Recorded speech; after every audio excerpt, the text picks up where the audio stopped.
Really cold dogs to locked out really cold hockey players. I don't know how to transition into that one. We've got really good news if you're a hockey fan this morning.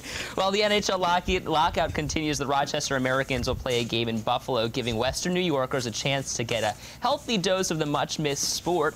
Tonight, the Amerks take on the Lake Erie Monsters at the First Niagara Center. More than 17,000 tickets have already been sold for tonight's game, and the Amerks are on pace to break the franchise record for largest crowd at a home game. And joining us this morning is Tropp. Good morning to you. Thanks so much for coming in this morning. Good morning. Thanks for having me. Kind of early, right? Not Maybe too not. bad. Okay, well, that's good news. You don't get to play tonight, though. Yeah, it's unfortunate. What's going on? What happened?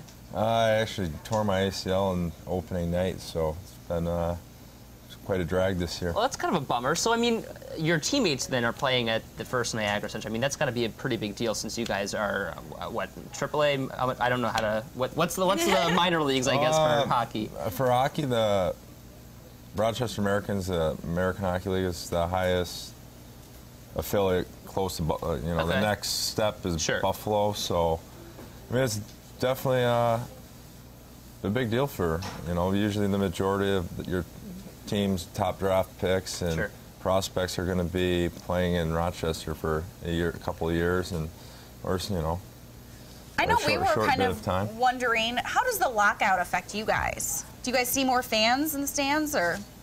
I've spent a lot of time in the stands this year watching games. Yeah, that kind of stinks. Definitely, we have a great fan base out in Rochester, and that's it's awesome to have them out there every night.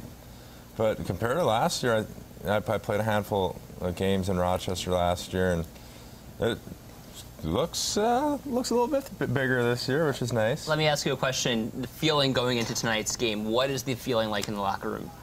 Obviously, to be honest with you, I wasn't in the locker room. Okay, well, if you weren't playing, how would you feel, I guess, is the better question. But I rode on the bus yesterday up to Buffalo with the guys, and you could tell everybody was excited. And we grabbed dinner last night, and you guys were talking about it. I think everyone's real excited. Where'd you go for dinner? I went to Encore with a handful of guys. Okay. So. Cool. Yeah, that stinks you don't get to play. I'm sure it's hard to watch from the sidelines. Yeah, it's tough. Do you say sidelines on hockey? I don't know. What do you say? Usually the press box. Oh, there you go. Press box, there we go. It's warm and comfortable up there. All right, well, the game is tonight at what time? 7. 7 o'clock at the First Niagara Center. Corey, thanks so much for coming in this morning. We appreciate it. Yeah,